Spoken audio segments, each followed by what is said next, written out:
Hi friends, Tanya here with Faithful Family Coaching. Do you feel alone in your marriage? Do you find that you're fighting all the time or having frequent misunderstandings? Maybe you've stopped fighting at all. Maybe you're starting to wonder if it's too late for your marriage. There are many couples just like you suffering in silence, maybe afraid to reach out for help, maybe afraid you'll be judged.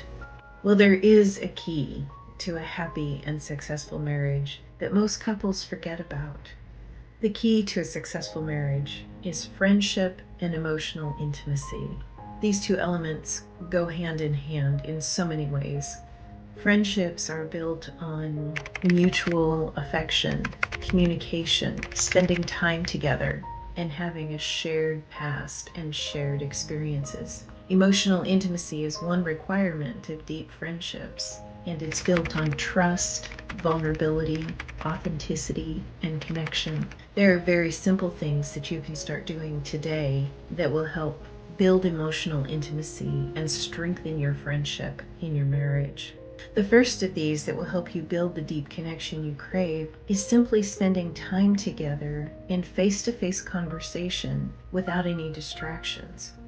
You're not answering texts, you're not scrolling Facebook, you're just sitting down together, face-to-face, eye-to-eye, sharing things about your day, your struggles and frustrations, your joys and celebrations. You're listening without judgment. You're really hearing what the other person is saying.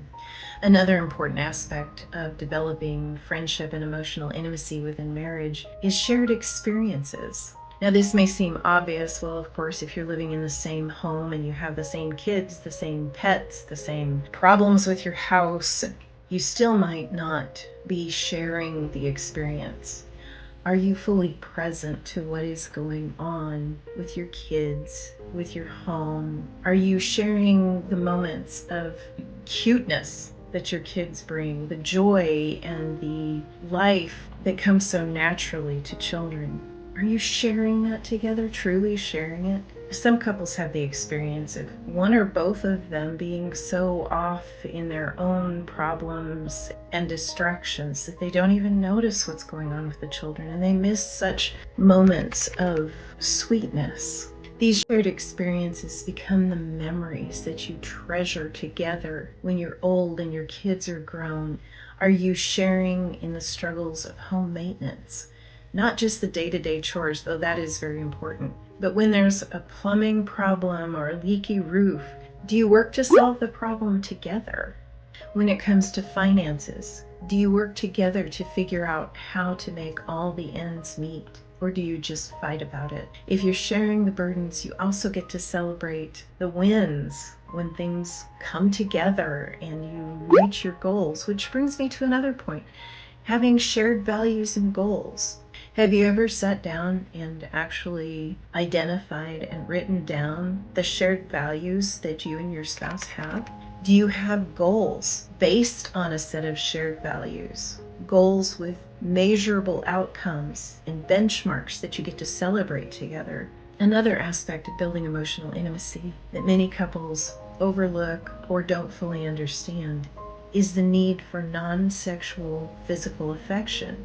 Hugs throughout the day, gentle touches, and even times when you hold each other without the pressure of sex. These are things that can bring you closer together and communicate love and caring and presence. Often there is shared baggage with the shared experience of past hurts and failures and disappointments.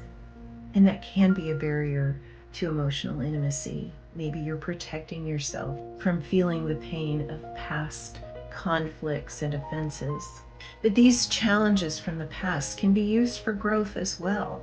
Nothing about the past can be changed, but you can change the relationship that you have with the past. You can ask God to help you see how He was working in those challenges and what skills you have learned as a result and the character that you have developed.